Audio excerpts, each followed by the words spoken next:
ভাইয়া সাক্ষাৎকার নিচ্ছি আগে বলছিলাম ভাই আপনারা কোন প্রতিষ্ঠান থেকে? আমরা রবীন্দ্র বিশ্ববিদ্যালয়ের পক্ষ থেকে আসছি বর্ণার্থীদের সাহায্যের জন্য আমরা ফান্ড কালেকশন করছি। আমরা উপজেলা অফিসে আছি, এখানে মোটামুটি সব স্যারম্যান কাছ থেকে আমরা এখান থেকে সাহায্য নিয়েছি এবং তারা আমাদেরকে সাহায্য করছেন আলহামদুলিল্লাহ। জনগণ মোটামুটি সাড়া দিচ্ছেন বন্যা দুর্গত মানুষের সহযোগিতার জন্য। আপনারা এই ফান্ডটা কিভাবে সেখানে পাঠাবেন? আমাদের ইচ্ছা হচ্ছে আমরা নিজেরাই যাবো আর কি। আচ্ছা, বিশ্ববিদ্যালয়ের পক্ষ থেকে ওখানে যাব। এটা হয়তো বন্যা পরবর্তী সহযোগিতা প্রকল্পের সহায়তা হতে পারে। জি জি অবশ্যই। রবীন্দ্র বিশ্ববিদ্যালয়ের পক্ষ থেকে কতটি টিম কাজ করছেন?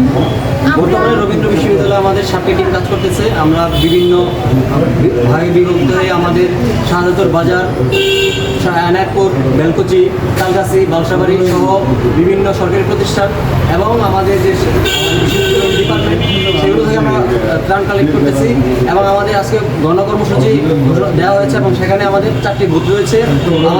আমাদের একাডেমিক ভবন 1 এবং আমাদের Dilluya bus stand, BSCIC bus stand এবং শাহজাদপুর সরকারি কলেজে আমাদের 4টি বুথ এবং সেখানে আমাদের রবীন্দ্র বিশ্ববিদ্যালয়ের স্টুডেন্টরা কাজ করতেছে এবং আমরা ভালো পরিমাণ সাড়া পাচ্ছি।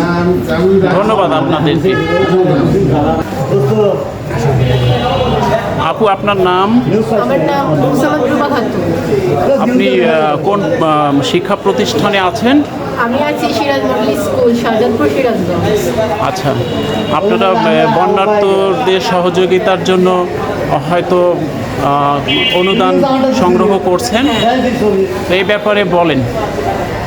বন্যার্থীদের জন্য তাদের অনেকের ঘরবাড়ি, খাদ্য, বস্ত্র সব কিছু নদীতে ভাসিয়ে নিয়ে গেছে, তাদের সাহায্যের জন্য আমরা কিছু হাত বাড়িয়ে।